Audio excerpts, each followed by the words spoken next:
Melbourne musician Mark Hughes as I share the making of my new album under my project name Sanz Mantra. Follow Sanz Mantra Studio for insights into the world of songwriting, sessions, gigs and more.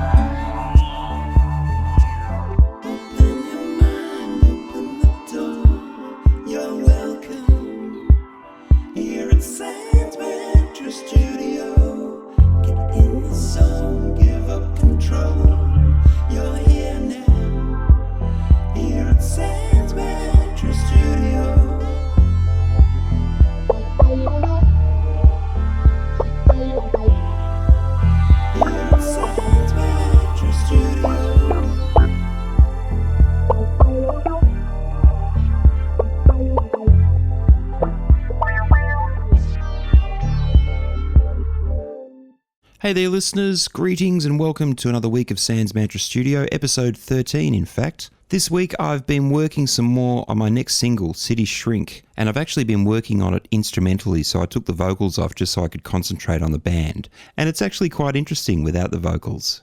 Here's a little bit of it.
So that's my next single, City Shrink, just the instrumental version that I'm working on at the moment as I mix the track, basically.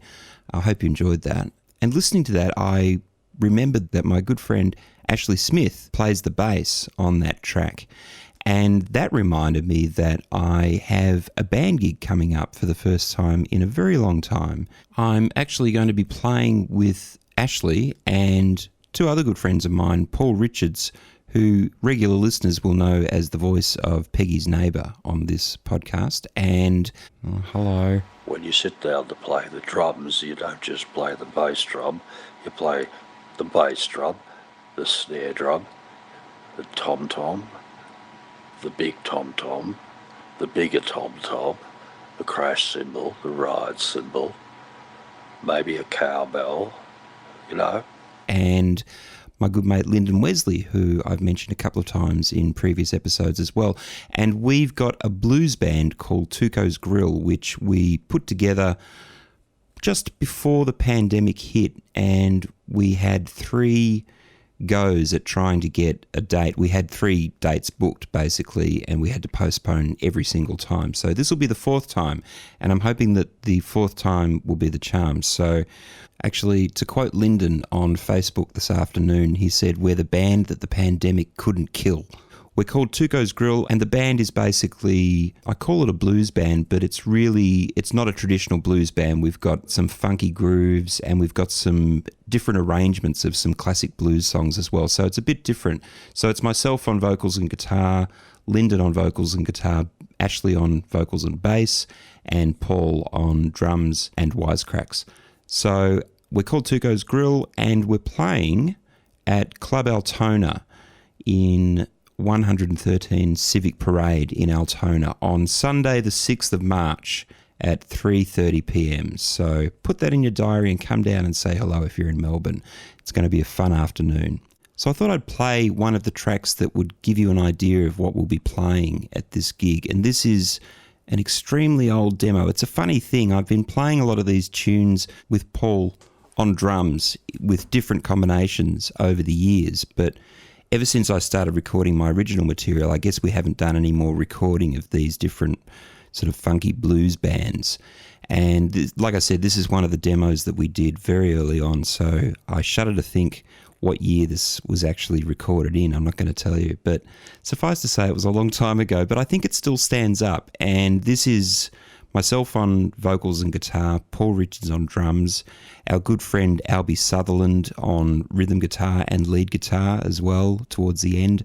Albie actually ended up living in America. We went to college together, the three of us, and Albie moved to America to play the blues, basically, and he met a woman, fell in love and got married, and that's where he lives now. So all power to you, Albie, if you're listening. And on bass was a man whose second name escapes me. Paul might be able to help me out with this, but I'm not sure. His first name anyway was Julian, and he was a lovely guy. He was a bit of a hippie. He had long hair. This was the 90s, you have to remember, so a lot of people had really long hair, and he had a beard as well. Actually, quite before his time, Julian, I think, style-wise at least. And at the end of every gig, Julian would peel open a fresh banana and eat that, while the rest of us would open our Benson and Hedges and have a fag. So, yeah, Julian was a bit of a health nut as well, but a lovely guy and a really, really good bass player. So this is an arrangement of Red House that I came up with the guys, and this is the Jimi Hendrix classic as interpreted by us.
So that's our version of Red House by Jimi Hendrix, and that's how we'll be playing that at the gig on the 6th of March.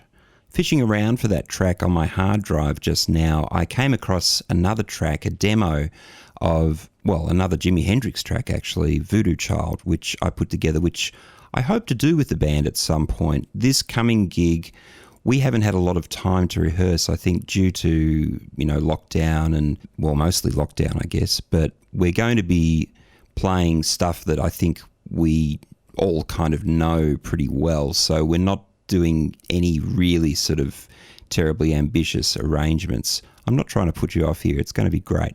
But this is one demo that I personally would like to try with the band at some point. So this is a reworking of Voodoo Child by Jimi Hendrix. Let me know what you think of this. This is just a demo, by the way. This is just a drum machine and different guitars and just instrumental.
Okay. Alright. Yeah. Uh-huh. Okay. Alright. Yeah. Alright. Okay. Alright. Yeah. Uh-huh. Okay. Alright. Yeah. Alright. Okay.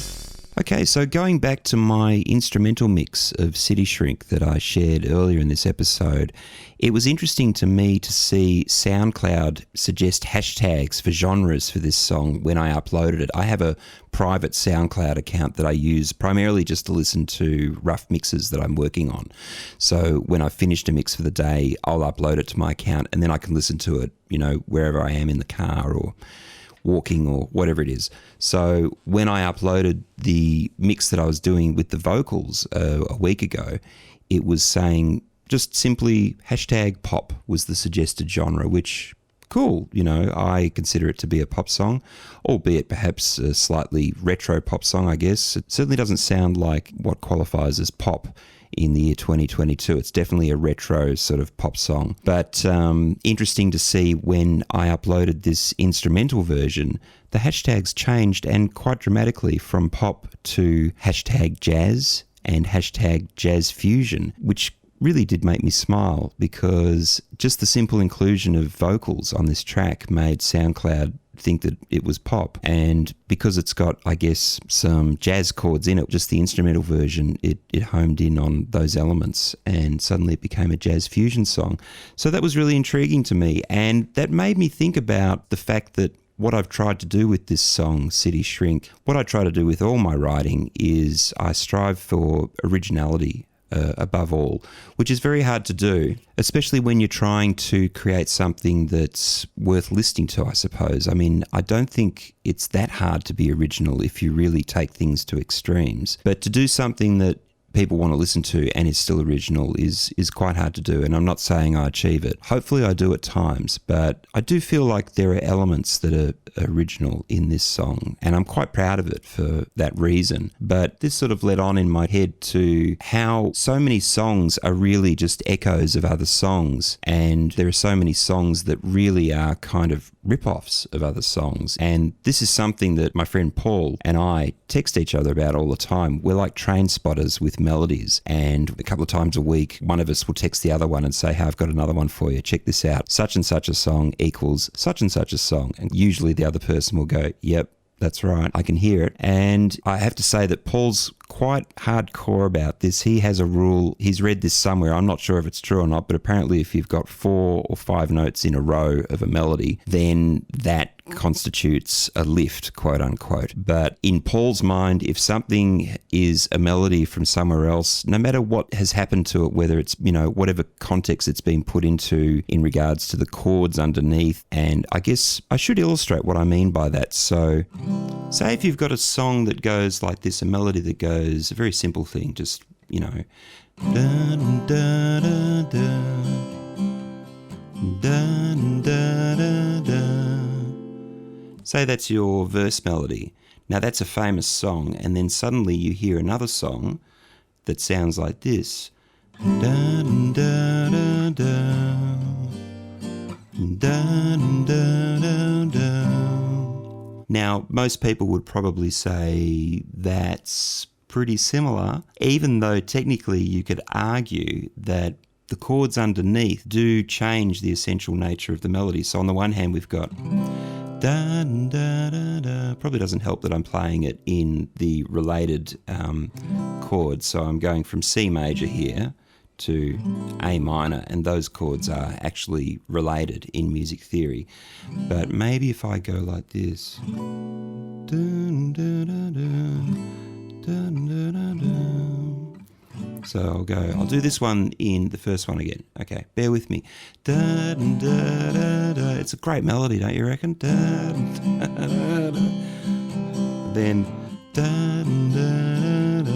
There's Sappy Melody number 1. Assume that that's a mega selling hit on the radio. And then we've got this other song that goes like this. Da, da, da, da. Da, da, da, da. Dun, dun, dun, dun. Dun, dun, dun, dun. So you could take that melody apart, and I think legally, if you take that melody, they will just look at the notes of the melody, which dun, dun, dun, dun, dun. Just those notes, regardless of what chords are underneath it. And in a court of law, that would be enough to cite infringement of copyright, basically. So, like I was saying, Paul is quite hardcore in that if something comes from somewhere else originally, no matter, even if they've changed a couple of notes of the melody or something, if he can trace it back to somewhere else, then that's it. He wipes them. That's it. No, done. Out of there. Whereas I've become a lot more kind of lenient on this sort of thing as I've gotten older. Basically because I think that nothing ever comes from nowhere.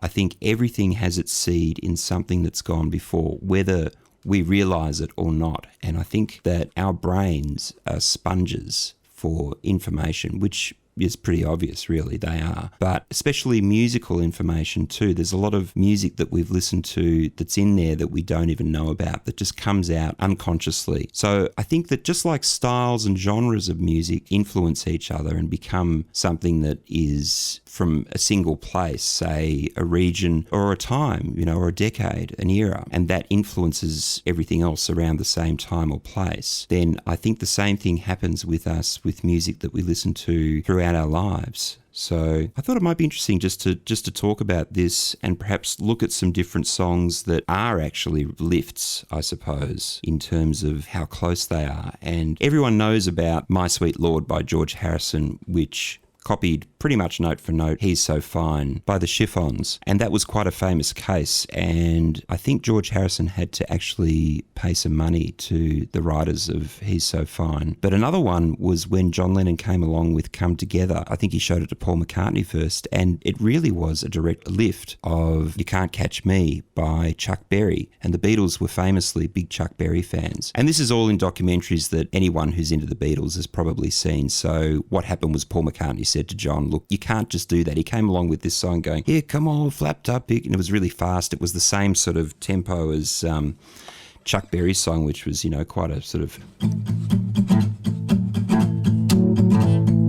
And Paul McCartney said, you can't do that. It's just exactly the same. It's a lift. So they slowed it down. Paul McCartney came up with that bass riff for it. And I think John Lennon just used the first line, although I do think he changed one word from memory. So I've just looked it up actually because I couldn't remember. And the Chuck Berry song, the line actually goes, here come a flat top. He was moving up with me. So he's referring to a flat top convertible. And so of course John Lennon changed it to here come old flap top. He come grooving up slowly, which is pretty cool, but very similar. So what happened with that case, if you don't know, is that the people that owned Chuck Berry's publishing actually did a deal with John Lennon, which led to him recording a bunch of their songs that they owned the copyright to, which was his rock and roll music album. So that's probably a good example of what I'm getting at here, which is that it's a pretty blatant example, I guess. I wouldn't do it myself, but John Lennon, I guess, the Beatles to some extent were beyond reproach, I guess. I probably would never have heard of that song, You Can't Catch Me by Chuck Berry. And I've actually seen people online arguing that John Lennon was trying to pay homage to Chuck Berry and perhaps let people know about his song, like a tip of the hat to Chuck Berry, I guess, because he was such a big fan. But that song that Chuck Berry wrote led to this fantastic song Come Together. So it certainly sparked that song in John Lennon. And then that led to Paul McCartney coming up with that bass line. And then the whole thing's got this incredible groove. Ringo does those amazing triplet fills on the toms. The whole track sounds amazing. And that wouldn't have existed. Well, it's debatable that that might not have existed if Chuck Berry hadn't written You Can't Catch Me. Now, people could argue John Lennon could have probably come up with it anyway without ripping off Chuck Berry's line, and that's true too. But my point is that all art leads to more art, I think, and that in some ways it's hard to separate one from the other. I feel like it's a continual flow. It's something that just keeps going and going. Creativity is inherent in being alive, I think. So I've got some other examples written down that you might not have heard of, which I think are interesting and perhaps a bit eye-opening too. And this is going to be the topic of this week's Highly Recommended. So cue the theme music.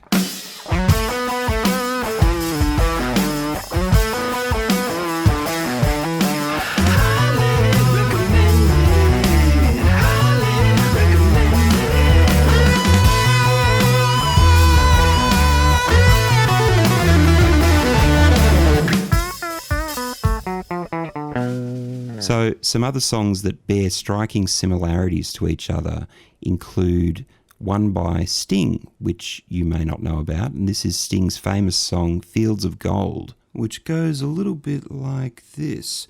You remember me when the west wind moves upon the fields of barley. You'll forget the sun in his jealous sky as we walk in fields of gold. So there's a song by a guy from, I think, the 70s called Reckless Eric, called Whole Wide World, which goes like this. Go the whole wide world, I'd go the whole wide world just to find you. I'd go the whole wide world, I'd go the whole wide world just to find you. Okay, so here's another couple of songs that I think are quite similar to each other in terms of the key melody. The first one is I Don't Want to Dance by Split Enz, which came out in 1981 and is in G. And the melody goes... It's a bit high, so I'm going to sing it down. So it goes, I don't want to dance no more. That's like the opening melody. And And then in 1986, XTC came out with That's Really Super, Super Girl. I'm not sure if this was a single or not. I think it was. And that's in B flat. And the opening melody to this song sounds like this. Can't remember the words. I should have looked it up, sorry.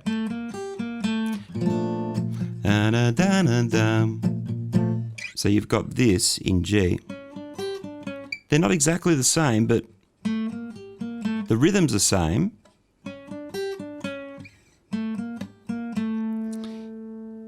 So if I put them in the same key, so we've got I Don't Want to Dance by Split Enz in G, and then if we transpose the XTC song to G, it would sound like this. Versus.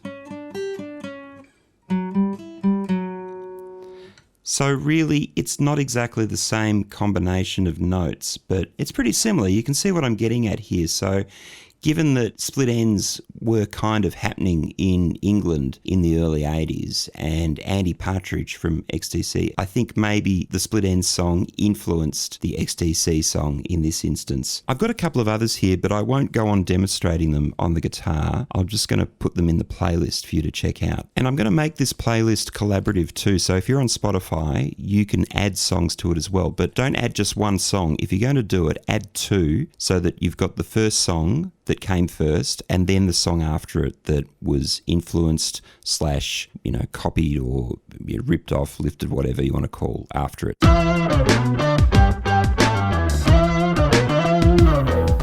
So creativity and where it comes from is a topic that's dear to my heart, and I'll probably talk about this some more in future episodes because there's so much to dive into in this subject. But I'll finish this episode with an anecdote from a great book that I read, I think a couple of years ago now, by Elizabeth Gilbert. It's a book called Big Magic, and essentially it's about creativity, inspiration. It's kind of an artistic sort of self-help book, I guess, but it's really great. It's well worth a read. It's very inspiring and very interesting as well. The anecdote I want to relate to you is one where Gilbert talks about a book that she was working on for a long time. It was to do with the preservation of the Amazon, I'm pretty sure. I can't remember exactly. But she worked on this book for a long time and then she sort of hit an impasse with it. So she shelved the book and just let it be for a while. She couldn't do anything more with it, so she put it away. And then she ended up being invited to these different conferences as a speaker, and she became friends with a woman who was there doing a similar thing. Now, this woman had just written a book and was working on a second one, it turned out. But what happened was that Elizabeth Gilbert went to dinner with this woman and they got chatting, and it turned out that they were both working on the same book independently of each other with no way of knowing that the other one was writing the same thing. And when this woman brought up the fact that she was working on this story, Elizabeth Gilbert said,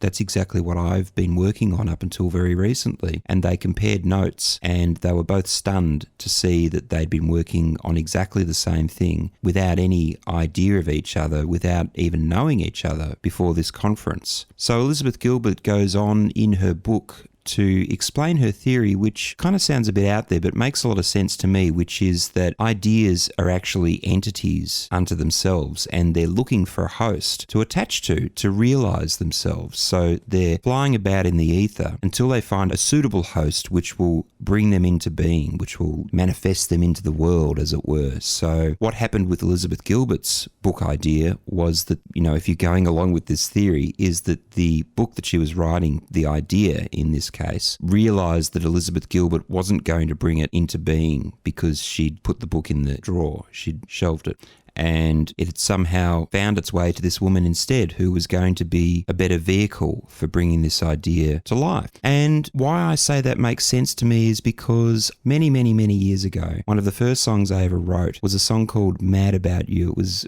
I'm embarrassed even mentioning this, but it had a kind of, upbeat sort of melody. All right, I'll play it for you. So it went like this. I'm not going to sing the words. They're too embarrassing. Okay, but the melody went like this.